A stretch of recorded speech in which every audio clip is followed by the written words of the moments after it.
Well, everybody, welcome back to the Drake Podcast of Joey and Goso TV on this lovely Thursday, May 14th, 2020. Welcome back to my channel. Welcome back to this episode. So, do you guys know who this is? If you are an 80s child like I am, now this is not who you may think it is. I know you can sort of see the name up there. I'm going to try to hide it. I maybe already saw it. So, yeah, this is Jackson Browne. But doesn't this look like Rick Springfield? Come on.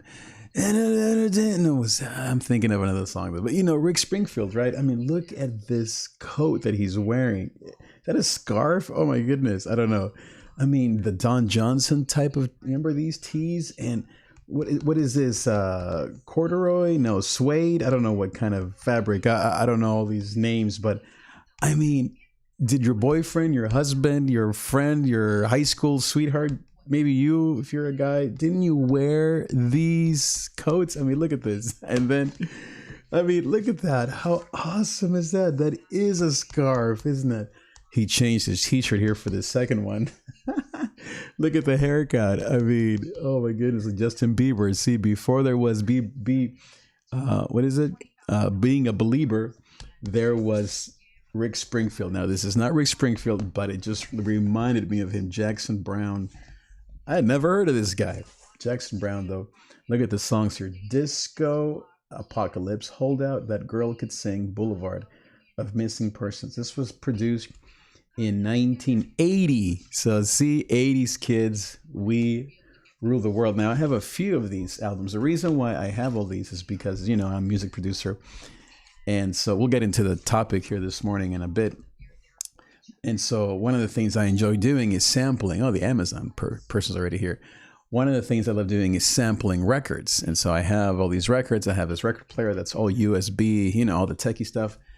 And then now look at this one. Come on. Do you guys know who this is? Obviously, the name is right there. Maybe let me just hide it for a second there.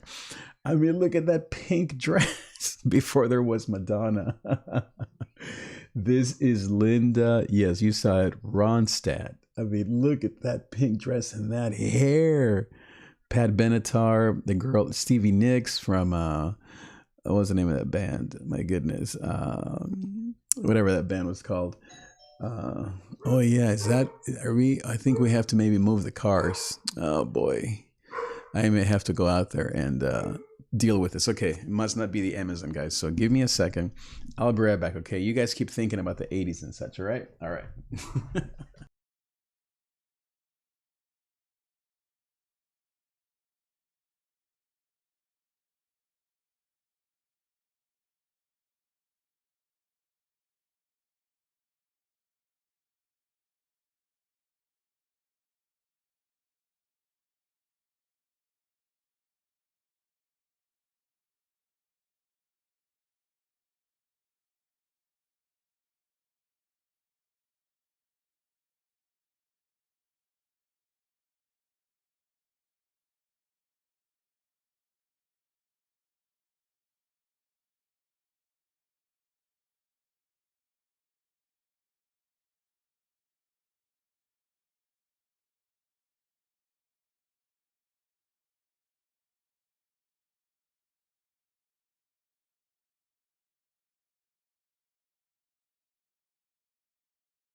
All right, so I'm back. So it wasn't the Amazon guy. It was just the guy next door. He was working on, I guess, the neighbor's something, and his hard hat actually just landed on our yard, and so he just wanted me to throw it over. So not as fun as I hoped. So anyway, back to the 80s. So sorry about that. Now Dace is going to be barking at the electrician guy. Daisy, our dog, you know. So Linda Ronstadt. I mean, how cool is that? Okay, one more. No, wait, we have to see the back. Nothing on the back. And then this last one, I think this is more, I don't know if this was an 80s record or not. I think this was more like in the 70s, maybe even 50s. I know the music is more like 40s, but it's called Ronnie Aldrich and His Two Pianos.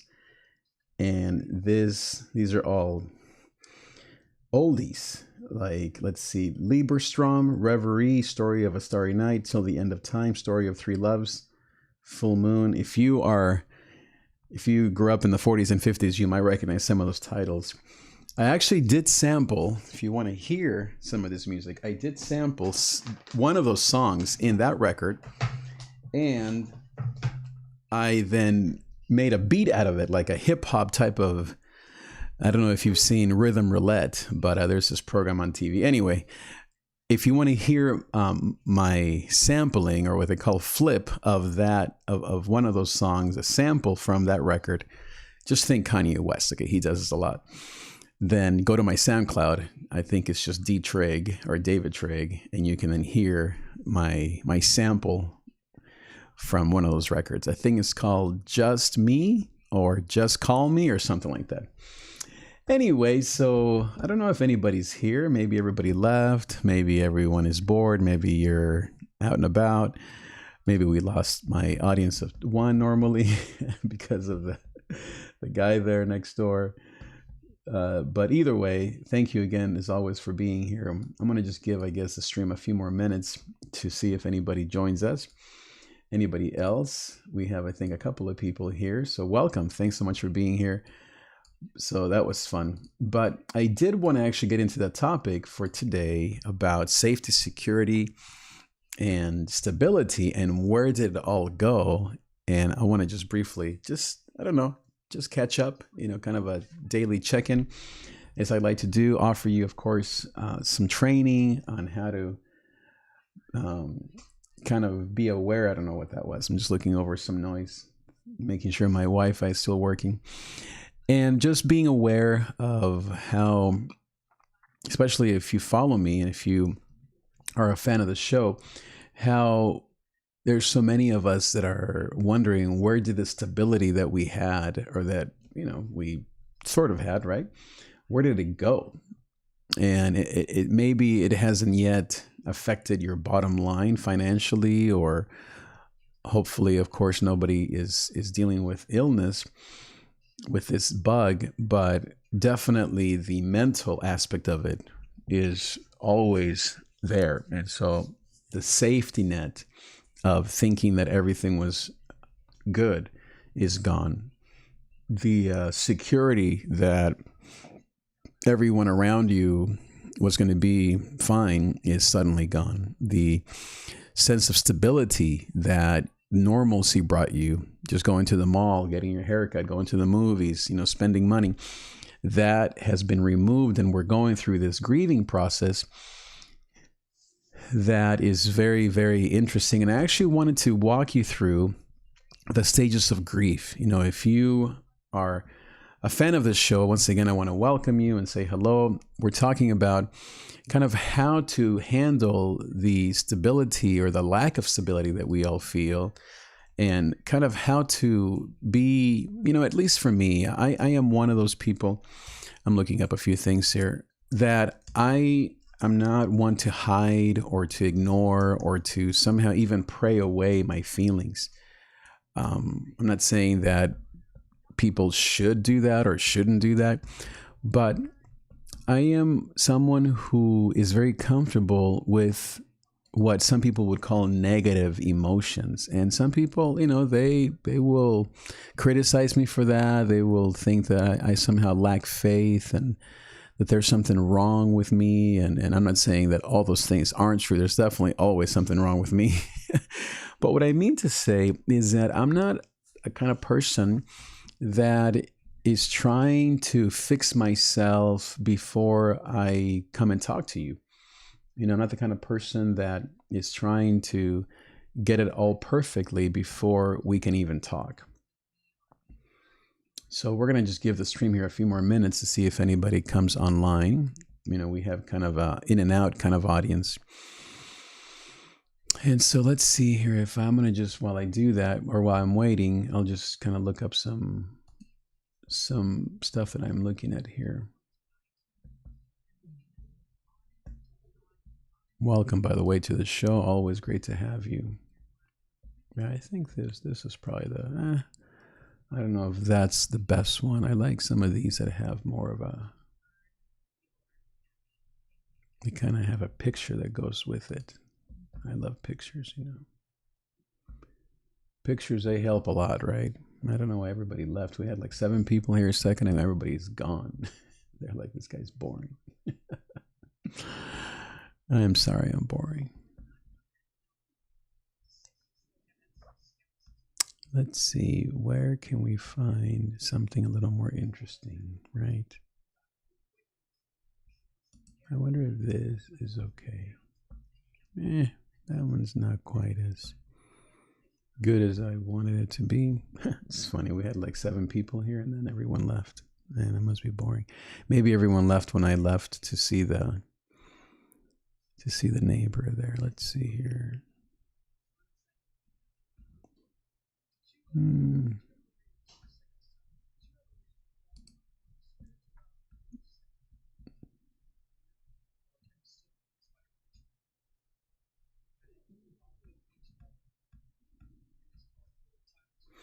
So we're looking at the different ways to understand this loss of stability, safety, and security that we're all experiencing.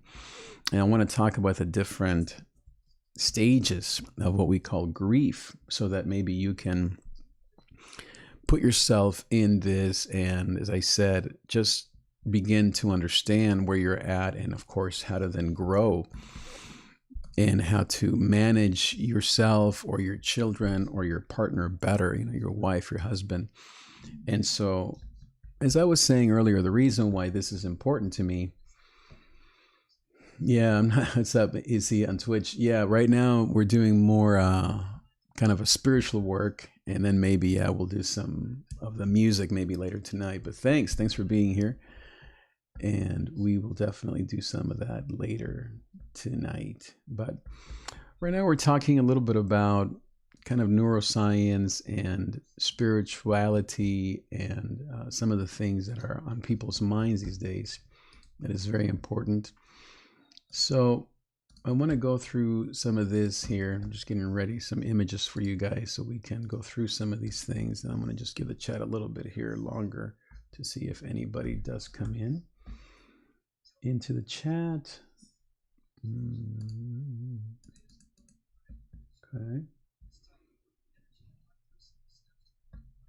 Okay, so let's go over this. These are the 5 stages of grief that I think all of us, no matter your age, your faith, your whatever, how smart or how logical you are, this is not just for feeling types or for mentally unstable people. I think that the faster that you identify that this is part of our experience right now, our collective experience, the better off you will be and be able to actually transition to the next place. Because I would say that most people are probably in denial and anger right now. Bargaining, despair, acceptance. These are all the different levels. And then I like this quote at the bottom. If you start to feel this way, remember that while we are all going through something as individuals, we're still all going through this individually and together. So, you might want to think about, where do you find yourself today? Denial, anger is probably where most, I would say maybe 90% of people are at, no matter how awake you are, how conscious you are, how spiritual you are, how much you read your Bible, and how much you pray every day. As I often say to a lot of people of faith, don't hide behind your faith. Now, you may say, well, I'm not hiding, I'm trusting. Of course, we're trusting God. But what happens sometimes is that we bring to God our hidden self. We don't bring to God our honest self. And so much less can we bring to each other our honest truth, our honest self. And healing, if you think of Jesus himself, only comes when you go through a Gethsemane, when you are vocal, when you share the Gethsemane experience with others. And so you think of how Jesus, sorry about all the noise back there. I think there's some cooking going on. But if you think about Jesus and how different we are than Jesus when it comes to grief, he handled grief. If you think of Gethsemane, first, he did it publicly. He brought 3 friends with him. I mean, when was the last time that you told anyone about your fear, your anxiety, your anger, your frustration, how you're feeling maybe like you're procrastinating or you're just ignoring things? When did you even let yourself say those words, much less bring 3 friends with you? Second, he brought his raw emotions to God. He didn't bring his Bible study, devotional, perfect Christian self to his Father. He brought his rawness, saying, can this not happen? Can I not go through this? And then third, he brought his need and he was open to the will of the Father.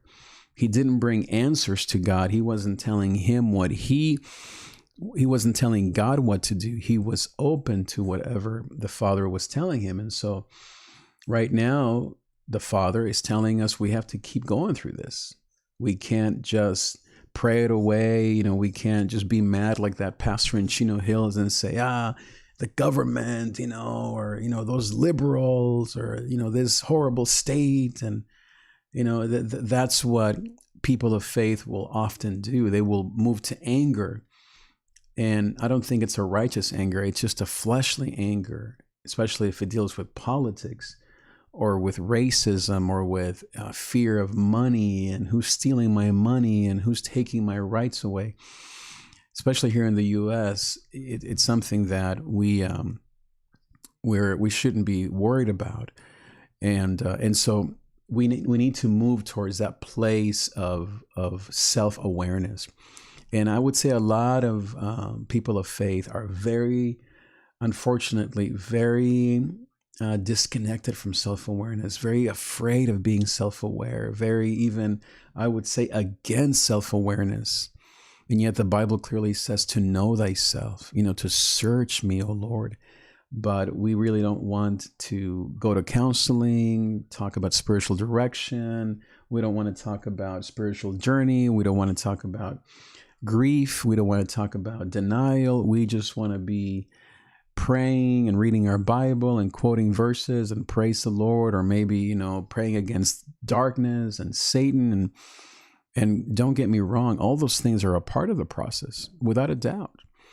But you can't bring a lie to God and expect him to help you. You can't just say, Lord, I'm amazing, and it's everybody's fault, and would you just get rid of this liberal governor of California, and would you, if I would just move to Arizona or to Texas, then my life would really be happy and I would be in your will. Imagine Jesus saying that to his Father at Gethsemane. God, these disciples that you gave me, I don't know why they're not supporting me. And look at me now, I'm on this journey to death and it's all their fault. And by the way, it's your fault too. And I need to move out of Jerusalem and go to Rome. And there they honor their, but that's what we as people of faith often do. We hide our true, and the reason why we sometimes hide our true selves is because we say, what's the point, right? I have a friend who always tells me, what's the point of me being honest? No one can do anything and nobody cares.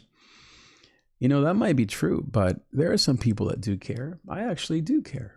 I care about feelings. I care about people's journey. And there are many people, spiritual directors, therapists, coaches, life coaches. I don't think most pastors really care. I mean, most pastors are very driven and they're trying to build their churches or preach a great sermon or look good doing it. But I would say that those pastors who are more empathic are the ones, unfortunately, that people mostly ignore. But second, they really do care. And then I would say even bigger than that, they are familiar with some of this journey. And yet they're not stuck there. Obviously, you don't want the blind leading the blind, But I would say that what you want are spiritual leaders and spiritual directors. I hate to say pastors, because the word pastor isn't even what we really need. We think of pastors either one of two things: either the amazing leader with a golden smile and the huge church with amazing, young people and the skinny jeans and all that stuff, or the caring, soft pastor who comes to your hospital bed and prays for you. Or I would say the third kind of pastor that's emerging now is the mad pastor, the angry political pastor. And so really none of those narratives work for me. That's why I love calling it more spiritual leadership and spiritual directors and spiritual guides. And I love those words. It's not a CEO. It's not your caretaker either, or your enabler, nor is it some mad politician pastor. Instead, it's someone who can actually walk with you through your life journey, and that can, like the word Holy Spirit, the word Holy Spirit or counselor, or the helper as she is called. I often think of the Holy Spirit as the female energy of God, but as he is called, if you're not comfortable with some of that. The word helper means paraclete, and paraclete means to come alongside of you to direct you towards the Father, towards Jesus. And that's what I think pastors need to be. Now more than ever, we need to be spiritual directors. Now, some people have no clue what a spiritual director even is. They may think, oh, that's some Catholic craziness. I've been to spiritual direction for maybe 10 years, and it's the reason why I'm still here, fully clothed mostly, and fully bathed mostly, and fully groomed mostly, to be able to process things with you in light of the trauma in my life. And so that's why when I talk about stages of grief, there are so many people that will they will criticize me, because I'm not just preaching the word of God, and I'm using psychology, and I'm using, secular tools and the Enneagram and stages of grief. That's not of God. You have the fundamental Latino church who won't even read anything but the Reina Valera, who will criticize me for that. And then you have the contemporary church, or maybe the conservative white evangelical church, mostly 60 and over, who will say, we just need to do something. We need to just get things fixed and vote for Trump. And by the way, he's our guy, and those immigrants. And then you get all this rhetoric, right? And then you have, of course, the liberal church, who they're like, forget Jesus on the cross. We just got to go and help the poor and feed the homeless. And all of these, and I've been in all three traditions, fully immersed in all three traditions. And of course, the Pentecostal one is maybe more in the Latino community. Most people would maybe, obviously there's a lot of charismatic and AG movements that are non-white, but you would consider perhaps the traditional churches being mostly in the people of color churches, Black, African American, Latino. And so what you have sometimes is this void of process. Now, is process the answer? I don't think so. Process is just another tool. Some people don't do process. They don't like to talk about anything except getting things done. Where's my money? Where are my rights? Who stole my money? Right? Who's in power? I'm talking about people of faith. And then those of us in the middle, who are people that want to walk through life, we get criticized by being either emotional or mentally crazy, or we're too soft, or we're not hard enough. If we would just beat up on our parents or on our kids and be rough, and then a lot of times it's the women who relate to what I'm talking about. Some men who are more awake, I guess I would call it, who are looking for ways to be honest. And now these days, what are you doing? Drinking your way to sleep? Your sorrows away because you can't build that business, or you can't build that house, or buy that house, or buy that car. I just had a friend the other day tell me, of his porn addiction. and dating, women half his age. I mean, that's what men normally do. Not all, of course. I'm stereotyping, but I'm just talking about that's where, for men, especially people of faith, for the men, that's where things normally go. We don't turn to process or to conversation. We don't turn to journey and direction. We turn towards, as I said, a lot of I'm okay. And the reason why I spend time talking about some of these things is because I need to process it sometimes. And let me get rid of some of this stuff because it's kind of making everything a little crazy up there. But thank you so much, Don. Thank you, Dean. Good morning. Thank you so much, Dean. You're awake. Absolutely. You are. We have a lot of awake people. And Don, of course, appreciate you. Exactly. And all this that you're seeing on the screen, as well as just in daily life, is what life looks like. As I said, I have many friends that will reach out to me in private that will tell me about their problems, with pornography or with alcohol. And see, we've lived in an era over the last maybe 50 years where those people were just meeting on Friday nights or running away from God and church. Maybe not from God, but definitely from people. And so we created these places such as Celebrate Recovery, or what traditionally has been the recovery movement, AA. And so, and we, the normal people, would say, well, that's for those other types of people that are a little off their rocker. Well, I hate to break it to you, but everyone right now is off their rocker. I mean, I follow marketing gurus, business geniuses, finance people. I don't follow hardly any pastors. I try to stay away from most pastors. I follow a ton of spiritual leaders, a ton of people that are talking about neuroscience and biology, the immune system. And everyone is struggling with not feeling safe, not feeling secure, not having that stability. And I think that it is those people who, first of all, become self-aware.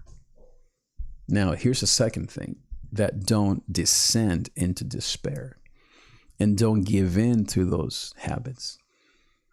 I think that the biggest danger of being a person that is that comfortable or that is a process person is that they descend into despair. And I'm speaking from my own experience, that we isolate ourselves, or that what I like to call is we become honest liars.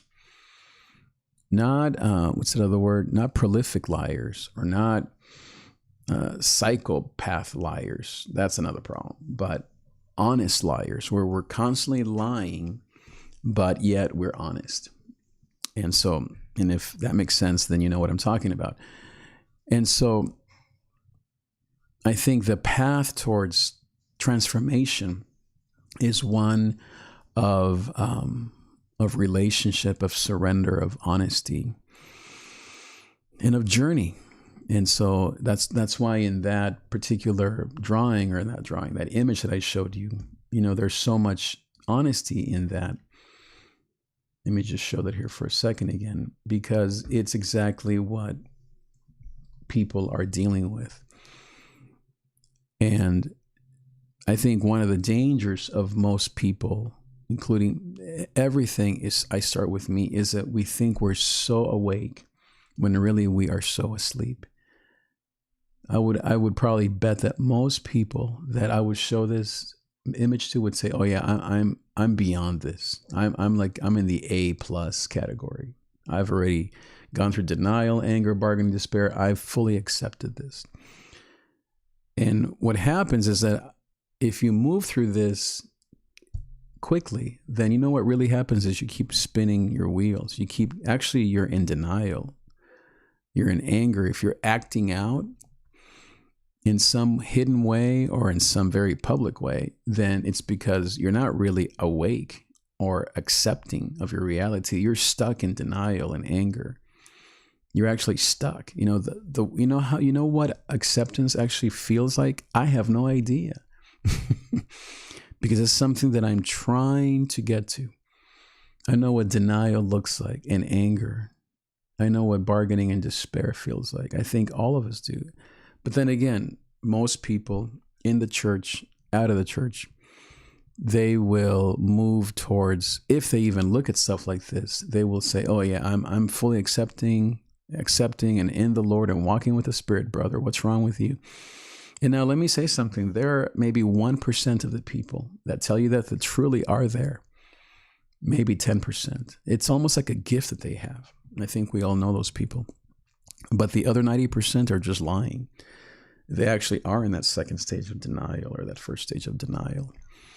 Now, all this sounds judgmental. I really don't mean it that way. I guess sometimes maybe I should just learn to move towards what I believe instead of talking about what others believe, right? So maybe that's part of, I guess sometimes I get stuck talking about this because I feel like a lot of my audience traditionally has been more fundamental. And I face it so much that maybe sometimes I spend way too much time disclaiming all this stuff. And maybe I just need to be myself so that I can draw the true fans and the true tribe that God has given me through all my years and actually be able to grow together. So with that in mind, let's actually go through these things. So denial, obviously that's where most people are at, including myself. I was talking to a friend just yesterday. She has a degree from Columbia University in career counseling. We're talking about an Ivy League young lady. Her interview will come out tomorrow. I did an interview with her yesterday on how to help your teens, if maybe they're in high school or early college, to have a successful summer. An amazing, bright friend. I've known her for many years. And her name is Irene. You'll see her interview tomorrow here on Gospel TV, so make sure you look for it. YouTube especially is what I always like to recommend to people, that you go to my YouTube channel, because there you have all of the different playlists and all my videos, and it's just less distracting than crazy Facebook. I can't stand Facebook because of distractions. But what I wanted to say is that, by the way, I'm live streaming right now to 7 platforms. So Facebook, of course, YouTube, Twitch, Instagram, Twitter, Periscope. So I go to all the platforms so that you can access this content wherever you are. But I was talking to her again, a very awake person, very, a follower of Jesus. She was on, her mom was on my leadership team at a different church a few years ago.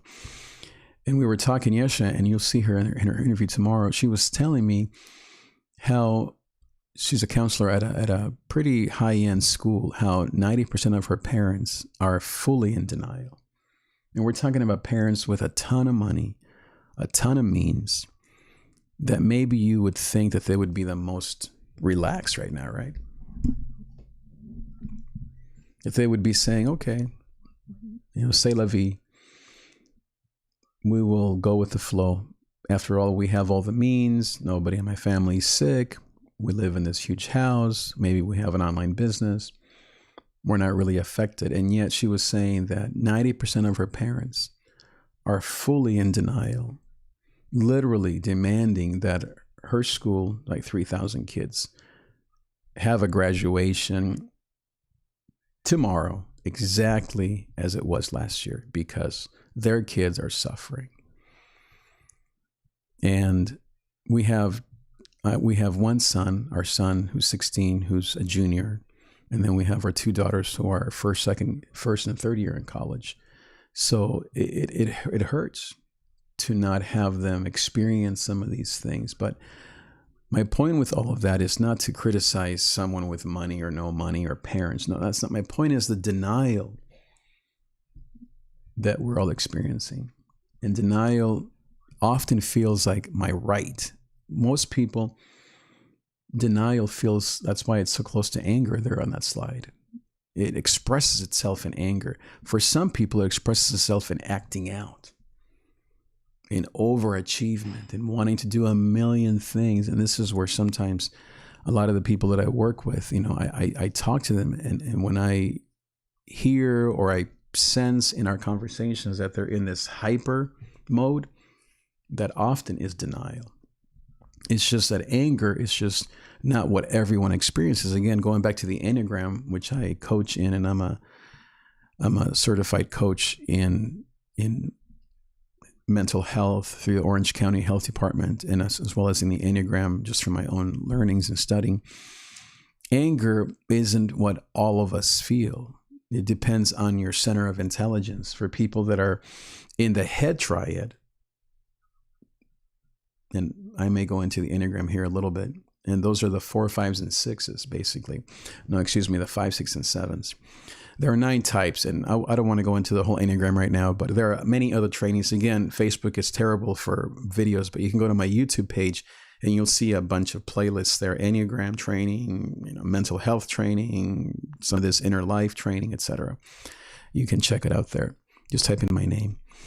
And so when it comes to the Enneagram, the people that are in the head triad, or the logical types, again, we all are logical, we all are heart, we all are gut, but we lead, or we show up in the world with one of these centers. Those that are in the head triad, they don't deal with anger. So their denial will look like fear and worry and anxiety. And so behind, or their denial may show up in the world as fear. And so denial doesn't always lead to anger for the head. I hate calling them the head types because it sounds like, craziness, but I just mean those that are in the head triad, or the head center of intelligence. Then for the 8, 9s, and 1s, which are the gut triad, or the people that are instinctual, they are people that get things done. Again, we all get things done, but they show up in the world with their body. They're busy bees. They're not into thinking, they're not into feeling. They do that, again, but they lean into, more than anything, into action. For these individuals, they are the anger types. And so for them, after denial, or let me put it this way, their denial of the current situation will show up in anger. And so my friend and her parents, in their anger, they probably are gut types. A lot of teachers are gut types. A lot of construction workers are gut types. A lot of administrators and people in leadership, leaders of churches, leaders of organizations, CEOs, kind of those high-end type A personalities are in the gut triad. And so right now, these are the people that their denial is showing up as anger. Now, some of it, they understate the anger. Some of it hide their anger. Some of it express it. There are 3 different kinds, even within this one kind of anger types. And again, I don't want to go too much in depth. I've done many trainings, and I'll definitely do more trainings on this in future videos. And then you have the heart types, the heart triads, the 2, 3s, and 4s. The 2, they call them the compassionate, or the helpers. The 3s, they call them the achievers, or the performers. And the 4s, they call them the artists, or the individualists. And artist isn't necessarily talking about music or theater, it's just talking about that creative kind of energy inside of them. And so the 2, 3s, and 4s, which they call the heart triad, they don't deal necessarily with anger or with fear. For them, it's shame and unworth. And so underneath that, maybe, or again, that denial that we're all going through right now, that grieving that we're all going through right now, maybe that second stage, if you are in the heart triad, is showing up as shame. You feel so embarrassed that you can't fix this, that you can't love people like you want to, that you can't achieve all the things you want to achieve and get done. We're stuck inside of our homes, and we can't achieve and do and accomplish our dreams. Or maybe you can't show anyone how unique and beautiful you are, how special you are, how creative you are, because you're not popular, or you don't have many fans, or your normal place where people are in awe of you that don't exist anymore. It's tough to be in awe of anybody on Zoom, right? People don't even turn on their cameras, right? So, and these streams, as fun as they are, all we have are comments, right? We don't even have, I wish we had pictures of each other. But let me just check in the chat here really quick just to see how my 20 fans out there are doing. I'm so bad with that. So it says here, let's see, Don, yes, shame and unworth. That's right. Yeah, I came on YouTube instead of Facebook. Thanks for the heads up. It's true. Yeah, very distracting. Yeah. Praying for you. God bring experience, acceptance. Yeah, exactly. Yeah, definitely. Yep, I definitely feel accepted. Definitely. Yep. So I'm praying.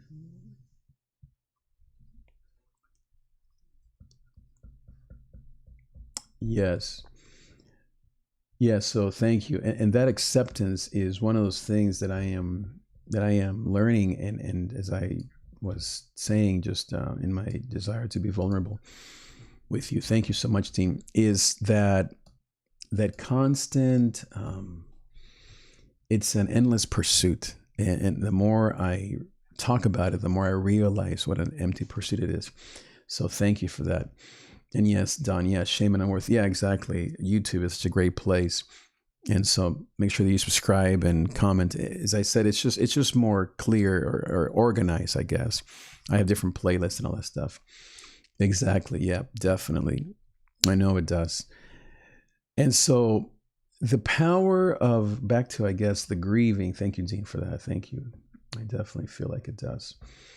Now, the power of understanding some of these particular feelings, again, going back to the training. So denial for the heart types, and I think, Don, thank you for saying that it's shame and unworth. Exactly. So shame and unworth is how denial shows up for the heart types. Anger is for the as I said, the gut types. And then for the head types, or the logical types, or the reason, the center of reason, they deal more with fear and shame, fear and anxiety, worriness, I guess. Now, what do we do? So as we then progress in this journey of handling and working through and being directed through these stages of grief, bargaining is what comes in. And I love this one image that I'll show you. I'll show you this other image that I really like here. Bargaining is like you put things on a scale and you're like, okay, maybe if this lasts a month, I'll be okay. Okay, if this lasts 2 months, then I can do this. Well, as long as I can still have my job, or as long as, so it's this as long as. So maybe you're finding yourself in this place of as long as. And I'm telling you, I just want to tell you how emotional and how real all these things are. I'm just looking for this picture here really quick. Because as I'm talking about these things, I can feel these things in my body as I think of people that I love that are dealing with these issues. People in my church, people that I love here online, people that I coach. Let me show you this second image that is really, really, I think, it has literal emotions on it, and I love it so much. Look at this. Denial. And look at bargaining. I love, also she's African American. You have the different colors of people, We're all here very culturally sensitive, which I love about my tribe. By the way, can I tell you how much I love you guys? Who you are, your ups and your downs, your struggles and your wins. See, here's something about me that you need to know. How non-judgmental I am. I don't mean that I don't judge, okay? Obviously, I'm a human being and I struggle with judgment of myself and others all the time. But my true essence, after that passes, maybe that moment passes, or that 3 seconds or 3 minutes, or even, 3 months, my true essence is to sit with you in your darkness and to be, like my friend Ian Crone says, someone who whistles in the dark. Someone who whistles in the dark. In other words, I know what your darkness looks like. I have been through it. I am maybe just 1 or 2 steps ahead of you. And I am comfortable whistling. I mean, whistling is like a fun thing, right? Like, da, da, da. You know, you whistle when you're happy, right? And that's the feeling that I get when I'm helping people, is that I'm whistling in the dark for you, with you, to you, etc. And so you have to know how much I love and appreciate who we are as a tribe, and what a joy it is for me to be 1 step ahead, 3 steps ahead, sometimes right with you, maybe even behind you. This is part of the journey. And yet, just because of all the work, we're talking about 10,000 hours, maybe at least $50,000 that I've invested into my own growth as a spiritual leader, to become more awake, to become fully present, to have a life that I love, and not because of perfection or even because, quote, of how much I pray, but because of the grace of God and because of the hard work that it is to continue to never give up. And so I just wanted to say how much I appreciate and love my tribe. By the way, share this broadcast with your friends. Make sure that you tag all of our fellow sojourners at the bottom of this video. If you're on YouTube, share this with your friends, tag, share, and subscribe to my channel. Make sure that you also hit that bell notification so you can know exactly when I'm uploading all of my videos, whether live or recorded. And if you are on Facebook, make sure you tag all your friends. That is a good thing about Facebook that I do like, is how easily it is to tag and message and share and all that stuff. So make sure that you do that so that more people can join our tribe as we go through this experience. So denial, anger, again, not everyone expresses denial in anger. As we were just saying, shame and unworth is how the heart types deal with it, the head types, fear and anxiety. Bargaining, I like that picture as I was mentioning. Maybe that's where you're at. These are not linear. We go back and forth. We bounce between these 1, 2, 3, 5, 6, 1, 2. Acceptance is something that happens. No one is in acceptance. If you think you are, you're in denial. It hasn't been long enough for us to accept this new hyperactivity is not acceptance. That's actually denial. It's just you're expressing it through hyperactivity, through hyperness. And that's what maybe some would call that fear. You know, that fear and anxiety sometimes causes, on the low side of fear and anxiety, it causes hyperactivity, hyperachievement, where really deep inside what's happening is there's a lot of fear and anxiety and panic. But it shows up for some as overdoing it. And the reason or the way you know that you're overdoing it is because you're stepping in your own way. You keep getting to that thing and then you're like, uh-oh, I shouldn't have done that. And that's how denial shows up for those that are in the head triad. For some, as we said, is the anger. Anger, but then others is the shame and the feelings of unworth. So then as that stage passes, now how do you go from that to bargaining? Well, you take courses like this one. You spend time accepting that you are in shame. And then this is where, of course, our spiritual practices come in. You give that shame over to Jesus. You give that shame over to God. You say, Lord, this is your shame to bear. But see, you can't give God hyperactivity. You can give God procrastination. You can give God hate. That's still you being in control. As all of my spiritual directors and leaders tell me, the only way through what's happening now is through surrender. Surrender is not hyperactivity. Surrender is not procrastination or depression. Those are those things. Shame is not surrender. Fear is not surrender. Anger is not surrender. Surrender is when you finally realize how obsessed you've been with cleaning that toilet or cleaning that shower or cleaning your kitchen counter. Maybe not you, but your partner, your wife, your kids, someone that you love. And when you finally, like in the movies, right, you finally come to the end of yourself and you're so exhausted and your hands are literally white with bleach all over them. They are peeling because of how obsessed you have been with cleaning and wiping everything down. And you're so exhausted, your hands are burning, and you finally allow your truth to come out and you say, Lord, please help me. I can't do this. I can't do this. And that's what surrender looks like for anger types. For shame types, the same thing as, Lord, I'm so tired of my thoughts or of my feelings taking over. This is my feelings talking.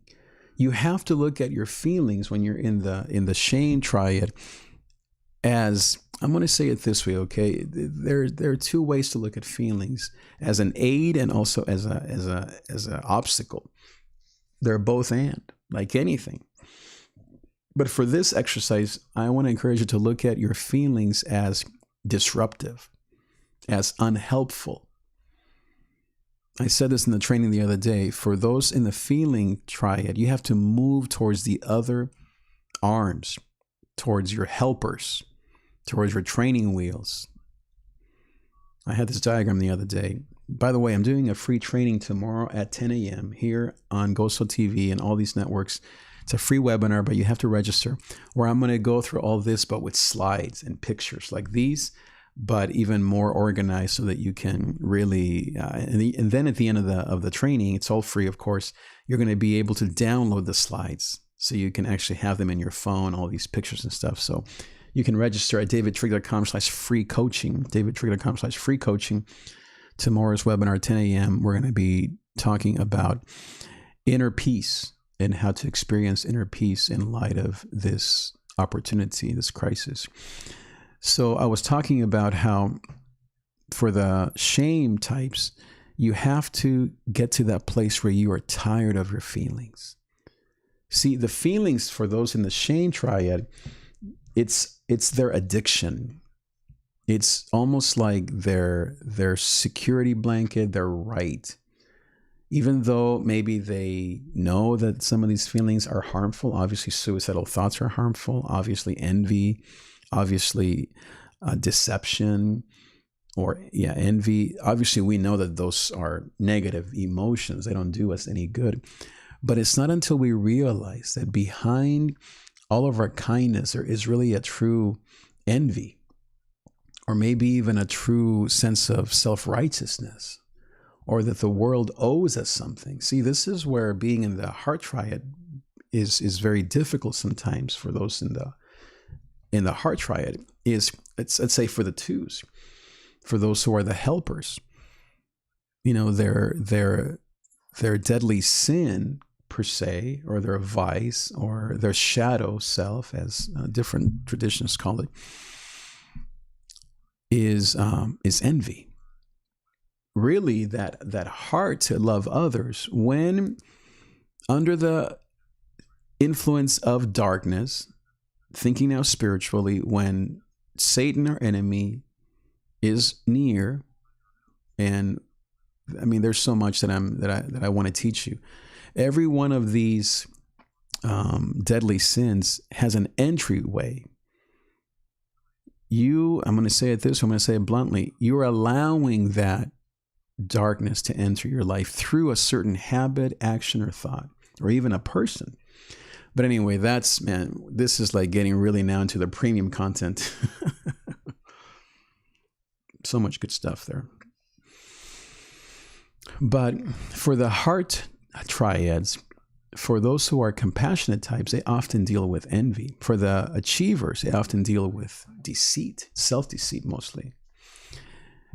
And sometimes deceit towards others, meaning you lie through your teeth, And then for the four types that are the individualists or the creatives, they often have inside of them this deep pride and arrogance to them. And so the way forward for those of us in the heart triad, if you're in the heart triad, from moving from denial towards bargaining and all these steps, is to acknowledge that envy and to begin to recognize it in your life. And I don't move in these trainings super fast through these things and just give you like a million things to just go do, because as you know, as I've said here, I'm a sojourner with you. And I know that here on live, people sometimes say, oh, those videos are so long and you talk so slow and you repeat so many things and you're going in circles, and just get to the point. I know this is like a counseling session for you, isn't it? This is like therapy. And maybe that's why I don't have thousands of followers and millions of views, because YouTube and social media is all about entertainment and anger or fun or naked or being obnoxious and all fast, and and that's just not me. Obviously, I like to sit with people, but those that especially these days, we all have a lot of time, and those that can calm their minds enough to, quote, hang in there with this, I believe that you will be free and you will be transformed, because I have been transformed and because I believe in God and in these principles. So when going back to the envy, you have to get in touch with that envy and to realize that behind all that hospitality and all that serving of others, there's an envy of not having what others have. And so as we get in touch, and there's also two others, the deceit and then the pride. And so as we get in touch with that for those in the heart triad, and you begin to recognize that in you daily, even maybe every couple of, twice, 3 times a day, or maybe even every hour, then the process begins of surrendering that and saying, Lord, forgive me. Lord, change me. And then that community piece comes into place. I can't stress enough the value of community. Virtual community is a wonderful midwife for, quote, being on a couch therapy, social workers and divorce lawyers and AA and recovery and pills and medication and and all the way alcohol and pornography and addictions and eating and shopping and gambling, all the ways in which we as humans cope with that vice, or that inner life blockage. And so when we finally get to the end of that, or we hit bottom, as they say in AA, right? I mean, have you hit bottom with your envy? That's really a question that I like to ask a lot of heart types. Are you so fed up with your envy that you're ready to surrender? Are you so fed up with your lying, your constant deceiving of yourself, your constant trying to find that one thing that is really you, when truly you already know who you really are? It's just you're afraid, or you feel shame for being, like my friend often says, we in the heart triads were just another bozo on the bus. Another bozo on the bus. Have you reached that place to realize, not out of hating yourself, not out of saying I'm worthless? See, that's not the Spirit of God. And this is where spirituality and theology is so important. You have to go back to eventually what God's view is about you, that you are prized in his eyes. And so when you finally hit bottom with saying, man, my self-deceit is just, I'm just so fed up with it, then that's when you begin to find that surrender, or maybe that pride, and again, these are things that the church just, we are absent. I mean, we are so famously absent in talking about these topics. Maybe once every 10 years will come a person who will talk about these issues in depth and that knows how to guide others through it. Don't ever go talk to someone who is dealing with it and is drinking their way through it, or just, suicidal. Obviously, you're not, like the Bible says, you have to guard your heart and protect your heart. You have to, you can't, like the old saying says, you can't let the blind lead the blind. You have to have a guide. What does the Bible say about the word of God? Your word is a lamp unto my feet and a light unto my path. So you need people that are awake enough. There's no pride. It's not like, these people are better or superior. It's just that they've done the work and we are still doing the work. to stay awake, because the pull towards darkness and towards falling asleep and going back in denial again, back to this picture, is 90% of the strength that you feel out there. Online, as soon as this video is over, the next thing you watch is going to be about denial. I mean, just guaranteed. The next thing you do after this video, I guarantee it, because it happens to me all the time, it's the energy, the gravity is to pull you back to fear, to anger, to hate, to shame, and so the way to stay moving forward really isn't that hard, but it just requires a rewiring of the neuroscience in your brain. It requires an awareness of those wiring that's been there for 30, 40, 50, 60 years for most of us, and that we're passing on to our kids and grandkids and all the rest. But the brain, and most of all the spirit, is so pliable and can learn so quickly to do things differently. I mean, that's the joy of being a spiritual being, to being loved by a loving Father who loves us, to being loved by God through what Jesus did on the cross. There is transformation that is possible today. I mean, that's why we preachers talk about repentance and forgiveness and all that stuff, because it's real, because transformation is real. And so when you hit bottom when it comes to envy or self-deceit or pride, I had a friend, pastor, amazing. He thought he was more amazing than anyone else I knew. And I was just beginning to study some of these principles. And I would see things in him and I would say, do you deal with pride? No way. Are you sure pride isn't your false, your shadow self? No. Are you sure that pride isn't in you? Man, I think your wife sometimes, will be in a study with my wife and I'll just overhear. No way.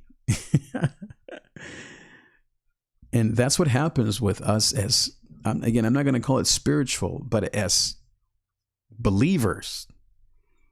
We are so entrained, and we've been so trained in logic that we are so out of touch with our hearts or our bodies. And yet every time that we go home or we're in the car or on our phones, there goes the brain, and all that's on is your emotions and your body. And logic and reason goes out the window. But because the Enlightenment and Sunday school and Billy Graham and Ford and all that happened in the West with the Enlightenment, including the Reformation, threw everything out the window except reason and logic. That's why now we're in this mess where we're in this pandemic and nobody even knows what to think except to go back to anger, to go back to hate, to go back to violence, to go back to addictions, because we don't know the way forward. There aren't enough leaders out there, definitely not in the church. I'm not saying that they're not people with great hearts, so don't get me wrong. It would be like saying, well, Trig, you don't speak Mandarin. Of course I don't. And someone criticizing me for that. I mean, I didn't grow up in that. I actually took some Mandarin classes, and it's pretty challenging. So the same goes for pastors or nonprofit leaders or your teachers or your parents. They just didn't grow up learning this language of self-awareness and being awakened. Now, as I said, some people have that natural instinct. I think older generations, maybe even children, I think more than anyone. I mean, no doubt, children have this down because they're so honest. And I mean, that's why Jesus said, let them come to me because theirs is the kingdom. In other words, the kingdom of heaven, all of this love and surrender and kindness and generosity is just built into them. It's built into you. It's a wonderful truth. In the beginning, God created, and there was a mess in the heavens and the earth, but he brought order into it. And then he created man, and he said, this is the best thing I've ever done. I mean, this is so beautiful and so deep and rich to understand how beautiful you are. But then sin, the fall, and then, man, a ton of just bad training and a ton of bad experiences and a ton of our own mistakes, including my own, of course. And so that's why all these things and all these videos, and especially right now that we're all home. I mean, right now, Thursday at 9:30, where would you be? LA, Orange County, in an office, in traffic, right? Exhausted, making money, doing your thing. That's why we haven't been, that's why we've been asleep for 50 years, because of our frantic pace. And that's why now it's a time for us, people that are awake and that have been doing this work for the last 10 years, to lead. And I don't even like the word lead. Again, it's to direct, to guide. What am I leading you towards? Jesus. I mean, you can do that yourself. All I'm simply being is a guide, is, like the Bible says, or about John the Baptist, a voice crying out in the desert. That's all I can be. That's all you can be. As you become more aware and more integrated, is to be a guide to other people. You can't mandate this to your kids. You can't beat your kids or your wife or your friends or yourself into submission, right? That's what Catholics will do. That's what a lot of Christians will do, through devotions and through church attendance, or serving and doing, maybe to appease that inner critic, or to appease that pride or that envy or that self-deceit or that procrastination or that control issue or that fear of missing out. And the work is an inner work. I have here in my library here at home, I don't know, maybe 500 books. And then in my garage, maybe another 500 books. And then in my office, I have maybe 2,000 books easily that I've read. And you know, maybe 2/3 of it, what they're about, the inner life. I've been reading these things for the last 15 to 20 years. As I was in my early 30s when I had my first panic attack, when I was maybe 28, 27. And I began the journey. 25, it's been 20 years.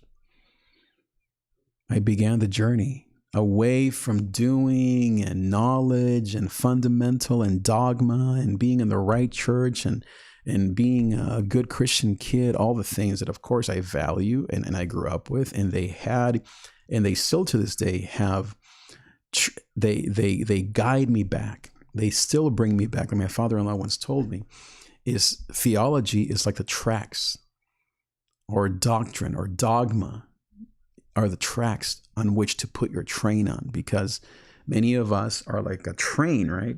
And not always a good train, sometimes a runaway train.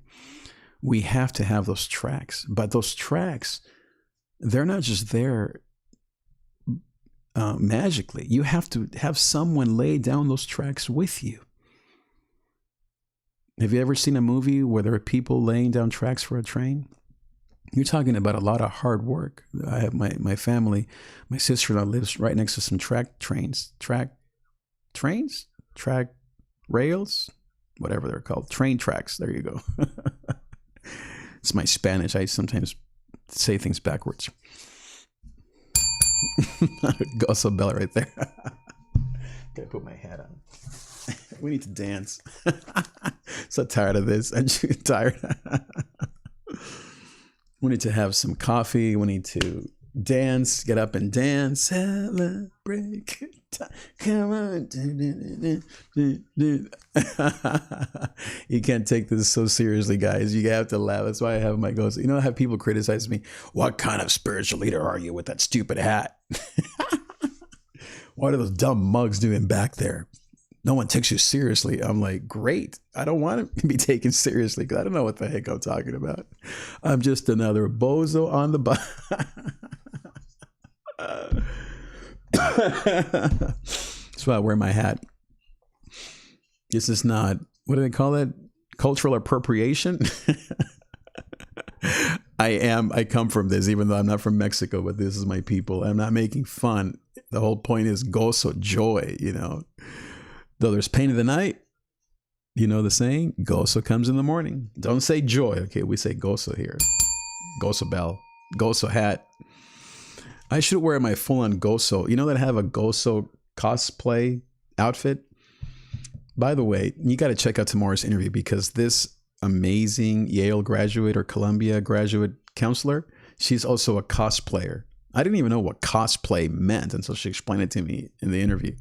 Cos from costume and play is you play. You play costumes. So this is my cosplay. I don't have it on, but I have a gozo shirt. I have some gozo bling, like the rappers that I love to listen to and make beats for. I don't have Goso grills, but man, if you guys can get me some Goso grills, they have to be full customized. Okay. I have some, what else do I have? Goso socks.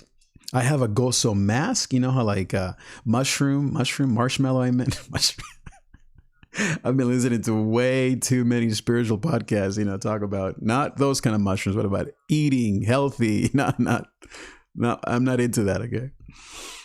But about eating healthy stuff, that I meant marshmallow, not mushroom. And then, of course, that dead mouse. You know how they all wear these masks? Well, I have my Goso mask, my cosplay, maybe. Actually, I DJ. So on YouTube again, if you scroll through all my videos there, I have over 1,000 videos over the last 10 years. So you guys got to get me to 1,000 subs. I only have like 270, 260. So you guys got to spread the love. Go subscribe to my channel. Stop watching me on stupid Facebook. The only thing Facebook is good for is to share and message and tag people. But as far as watching awesome content, you got to go to YouTube. Okay, that's the place to be. You can comment. You can do all that stuff. But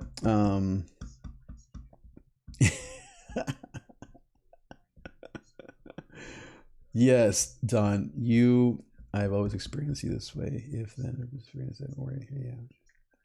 Yeah. Thank you for all the comments. I was just reading all these comments right now. These are all beautiful. We have about 14 people here live right now on all the platforms. We have, as I said, 7 platforms going. And so welcome to everyone who's watching, certainly, and especially to Dean and to Don. You guys have very similar names. You guys know each other? We all went to Bethany back in the day. Maybe you guys know each other. All these D's. David Trigg, Don Davis, Dean Davies. Maybe it's something about our tribe. I love our tribe. You are a part of my tribe, Don. And I think we always have been. And I don't often go back in time and think about this and that. I think that I just woke up to this. I've been praying for years. I waited 46 years and waited for this. I'm praying for you, Don, on YouTube. Yeah, your message matters. Yeah, 100% fair. Yeah. If then I've experienced it, it's only part of your tribe. Yep, David, sorry for asking you about it. I don't know where to ask. If I don't watch you on Facebook, how do I, Oh, yes. So you can watch me anywhere, First Don. So don't let my stuff distract you. Watch me wherever you can catch me. But the way that you know if I'm live on YouTube is you hit that bell that's on your phone there, and then you got to turn on notifications, and then it'll send you an email or maybe even a text immediately when I'm live. But as I said, here's what I would do. Watch me on Facebook because it's easier. And then if you want to binge watch all my stuff, then go to YouTube. How about that? That might be the easiest way. So just do that. It's like 2 platforms, Facebook and Netflix. So use Facebook because that's easier, and you can, as I said, tag and share, and it's just right there. And then if you want to binge watch all my content, then go to YouTube. That's kind of like the library. So let's just keep it simple. But so I guess I got oh yeah, so my Goso cosplay. So I have this shirt, and then I DJ. I have a full DJ set, all my beats. I love music, right? So I make hip hop beats, lo-fi, mostly lo-fi, some EDM. I've maybe spent, I don't know, maybe, easily 1,000 hours just learning. You know how we are, right? Where we get into things. And I make probably my most popular video ever. It's actually on Facebook, speaking of that, even though I say all these negative things, not on my personal page, but on my fan page. I have over 1,100, 1,200 fans, followers there. And my most popular video on my fan page is actually a lo-fi playlist that I put together maybe a year ago. And it has, I don't know, hundreds of shares, and people from all over the world literally listen to my lo-fi beats. And lo-fi, if you don't know what it is chill kind of music to relax, study, sleep to. And so people of all ages, certainly a lot of young people, but all ages, they'll just take my playlist. I have it also on SoundCloud and Spotify. I don't think it's in iTunes. Maybe I should put it on there. But it's definitely on Spotify. It's on SoundCloud. It's on my Facebook page. I don't think it's on YouTube, ironically. And so kids will just turn it on like a radio. Like, remember we used to listen to the radio for background noise? Or maybe Rochelle would do Coast 103. And then you just relax, sleep, study to that. And It's just the most beautiful thing. But not everyone likes music. I actually don't like music while I'm studying or reading. I like, for us creatives, we love our own sound of our own heads, right? Most of the time. Well, guys, I am going to go. I have to do some preparation here. I have a 12 o'clock interview. By the way, today's interview, so you can, if you want to check back, I will try to do it live. It's with a Zumba instructor who's going to be walking you, man or woman, through how to stay in shape at home. And so at about 12 o'clock or so, today is Thursday. Oh no, it's tomorrow. Duh. She just moved it to 12. Okay, so now I have time, but I'm still going to go take a break, do a few other things. And then I do want to encourage you, my dear friends, tribe of mine, to go to my webpage and to subscribe and register for tomorrow's webinar at 10 a.m. I'm going to do a webinar. Let me show you the page here so you can see it, called Inner Life Work Training, so that if you want to share, I'm going to do brand new stuff that I haven't done here on YouTube yet or on all these platforms that I think is going to be very helpful, talking about inner work and how to actually just get out of your own way, how to get out of your own head. Some of the things I've been talking about the last few weeks, but in a more concise way. Let me see if I can show you this particular webpage so you can register right there. So you can see it right there. There's my beautiful wife, my lovely woman who I love so much. And then security, safety, stability. Tomorrow, 10 a.m. Pacific, we're going to be talking about how to handle these anxious times, especially when it comes to, as you always get from me, neuroscience, psychology, and spirituality. So how to combine all of our different disciplines out there that matter to us sojourners so that we can find the stability that we're looking for, but to find it within, to find it through inner work, through faith in God and in Jesus Christ, through neuroscience, understanding personality, and then through psychology, understanding our habits, our hurts, as CR says, and our hangups. And so it's going to be with slides, and it's going to also have a download so you can get the slides in your phone like JPEGs, and you can review them throughout the week. I'm also going to put them on my Instagram page, all the slides, so you can just go to my stories, and on Instagram you can find me, David Trigg, another great place, especially for images, obviously, and you can see all my slides there of these trainings. And you can just click on this here, boom, I'm ready, I'm in. And then it takes you to the sign up. You just put in your email so I can send you all the webinar information. Basically, we'll just be here. And you don't have to even register, but if you'd like to, it'd be great to know who's attending. That's why I do that. But you can just watch it tomorrow at 10. It'll be here live on all these platforms, Facebook, YouTube, all the rest, Twitter, Periscope, blah, blah, blah, Instagram Live. By the way, we're on Instagram Live. So if you're an Instagram person or your relative, your husband, your wife, your kids are, David Trigg, on the up above, where it says all the little pictures, all the faces, you can see when I'm live, and you can follow me there as well. Well, everybody, Gozolandia, my Gozo heads, I thank you. I love you. You are my fans. Share this broadcast. Let's get this tribe to 1,000 subs on YouTube. Share this with common, like-minded people. This is not about you being a Baptist or a Methodist or even being a Christian. Obviously, we are followers of Jesus, but I want to invite everyone to come into this tribe of inner peace, people that are wanting to figure out ourselves so that we can stop self-destructing and stop destroying the lives of those we love, and heal from all of the things that have been damaging and bankrupting our lives. And as I said, I am just a sojourner with you that is maybe 1 or 2 steps ahead and has done the work for the last 15, 20 years.